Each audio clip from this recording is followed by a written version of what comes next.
Lorsque le soir rafraîchit le fleuve jaune, et que les ombres arpentent les pistes de la jungle, le palais de Zimbabwe est brillamment illuminé pour un grand roi qui a peur de rêver.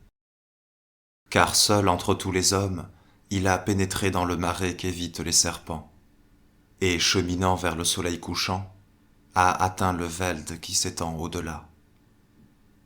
Nul autre regard ne l'avait jamais contemplé depuis que des yeux furent donnés aux hommes. Et là, comme le crépuscule se changeait en nuit, il découvrit la tanière de l'antique secret. D'étranges tourelles se dressaient au-delà de la plaine. Des murs et des bastions entouraient les dômes lointains qui souillaient le sol, tels des champignons lépreux après la pluie. Une lune gibbeuse se leva à contre-cœur pour éclairer des étendues où la vie ne pouvait avoir de demeure, et pâlissant au loin, tours et dômes se révélaient sans fenêtres et maléfiques.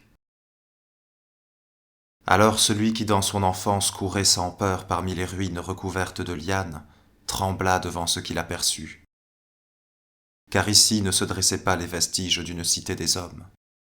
Des formes inhumaines, mi-visibles et mi-devinées, d'une substance matérielle autant qu'éthérée, surgissaient des gouffres sans étoiles béants dans le ciel, et descendaient vers ces murailles de pestilence. Et vers les abîmes, depuis ces lieux pestilentiels, des hordes amorphes s'en retournaient, bouillonnant sombrement, serrant dans leurs griffes indistinctes les débris des choses que les hommes ont connues et dont ils ont rêvé. Les antiques pécheurs du dehors. N'y avait-il pas des histoires racontées par le grand prêtre, disant comment ils recherchaient les mondes d'autrefois, pour y prendre les richesses convoitées par eux?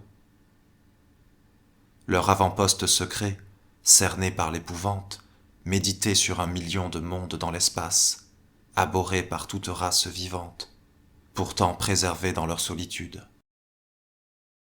Transpirant d'effroi, l'homme qui épiait repartit vers le marais qu'évitent les serpents, afin de se trouver, au lever du soleil, en sécurité dans le palais où il dormait. Personne ne le vit partir ou revenir à l'aube, et son corps ne portait aucune marque de ce qu'il rencontra dans ces ténèbres maudites. Pourtant de son sommeil toute paix avait fini.